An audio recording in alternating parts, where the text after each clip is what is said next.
We're going to talk about F distributions today. So first, we're going to review other distributions we've covered besides F, namely Z and T. Then we're going to introduce the F statistic, also called the variance ratio. Then we're going to talk about the distribution of all these Fs, a distribution of all these ratios. And finally, what alpha and p-value mean in an F distribution. Because eventually we're going to do hypothesis testing with the F statistic. Okay, first these other distributions. So we know how to calculate the Z statistic, and we also know how to find the probability of such a Z value in a normal distribution, right? But what is a Z distribution, right? Well, imagine this. Take a data set. Let's just call it a population, right? We take a data set, and I'll just draw it as this circle, right? And we take some sort of sample from it of size n, right?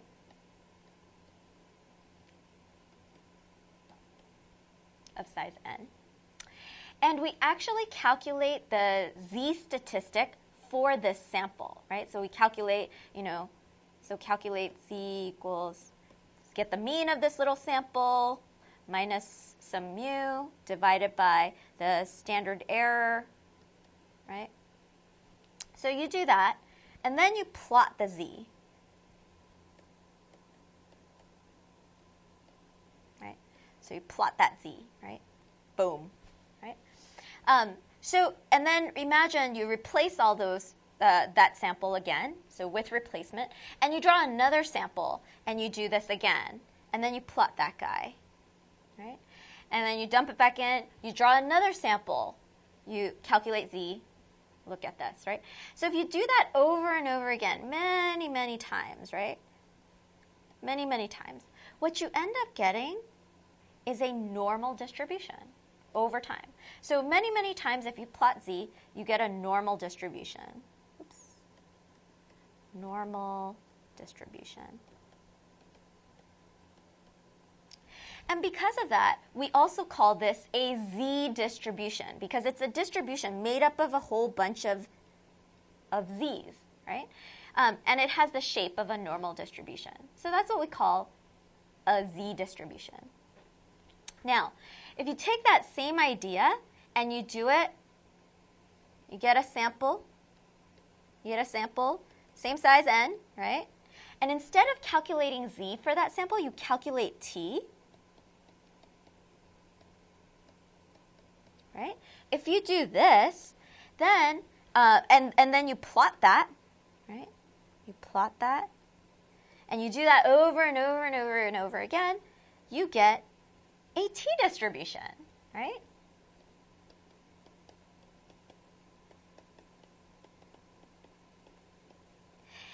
And this resulting T distribution follows the rules of the T distributions, where it depends on the degrees of freedom, how wide it is.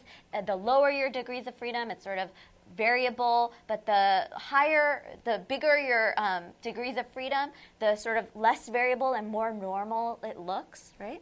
And so that's what we call a T distribution. So that's how the Z statistic and the Z distribution sort of go together. And this is how the T statistic and the T distribution sort of go together, right? And so you just sort of have to imagine taking a whole bunch of these samples, right, calculating whatever statistic, and then plotting that statistic, and then looking at the shape of those statistics. So really what this is a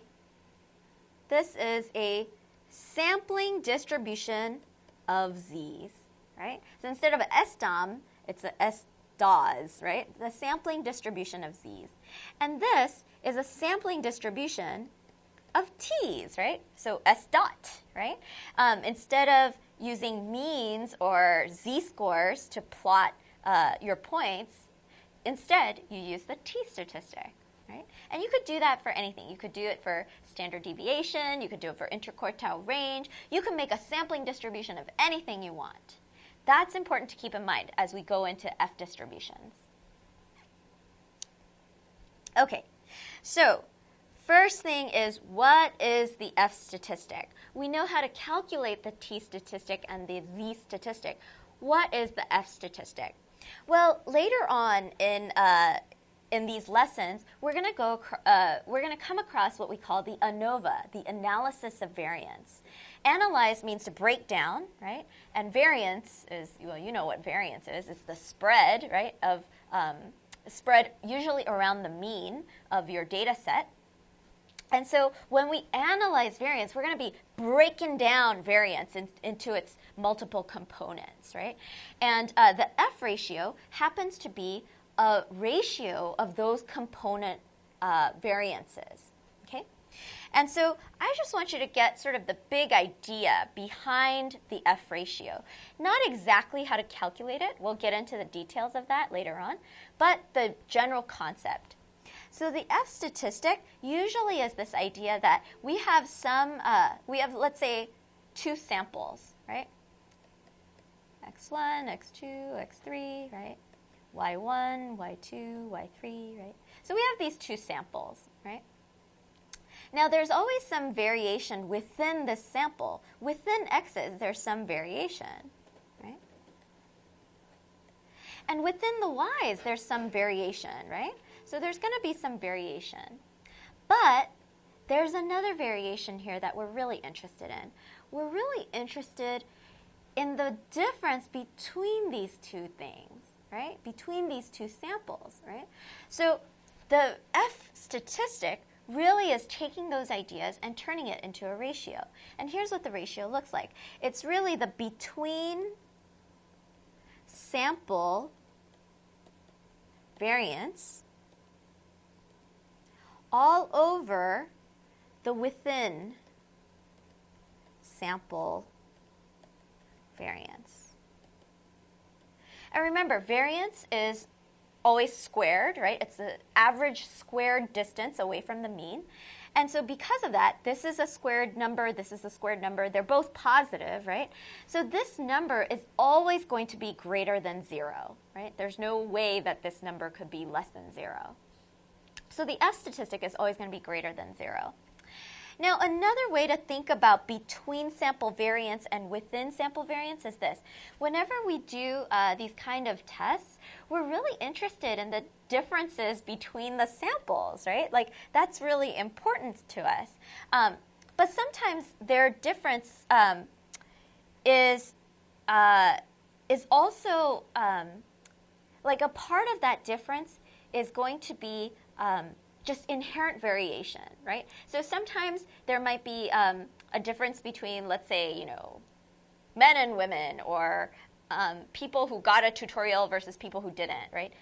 People who studied for the test versus people who didn't. People who went to private school versus people who went to public school, right? There might be some difference between them, but that difference is also going to have variation, right? So this between sample variance often has inherent variation, just variance you can't do anything about, inherent variation, plus the real difference, the effect size between samples, right? And notice that we keep using this word between, and that is to indicate that part, right? So between, that's the part we're really interested in. Over, and I should have written this in red, over within sample variance, right? And so here, there's inherent variation between X's and between the Y's, right? And that's not something we're interested in, but it's good to know how variable our little samples are. Is everyone very, very similar to each other, or is everyone very, very different, right? We need to compare the difference between the samples to the difference within the samples, right? So the inherent sample, the within sample variation is just inherent variation. Okay, so these are all different ways of saying the same thing.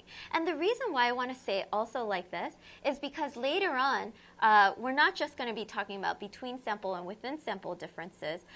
We're going to add on to those ideas.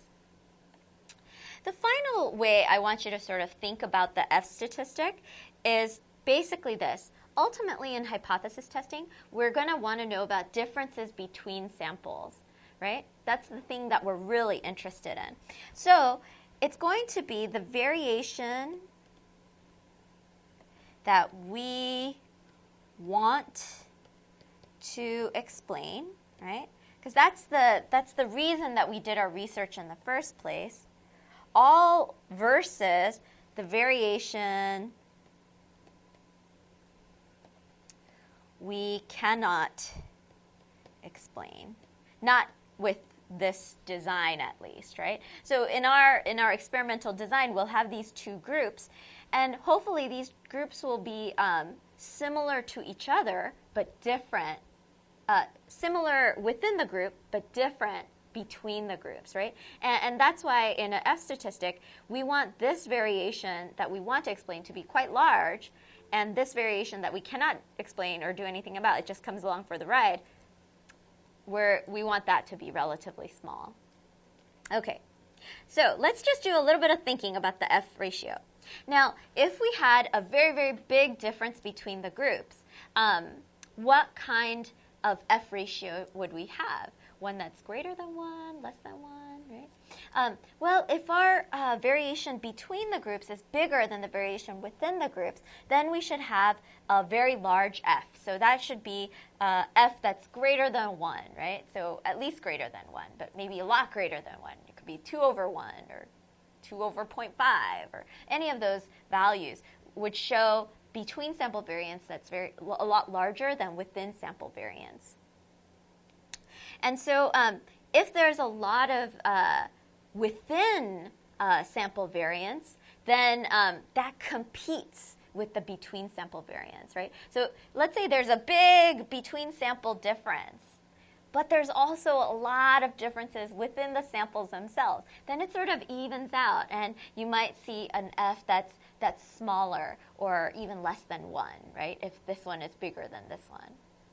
So that's how you could sort of think about the F statistic.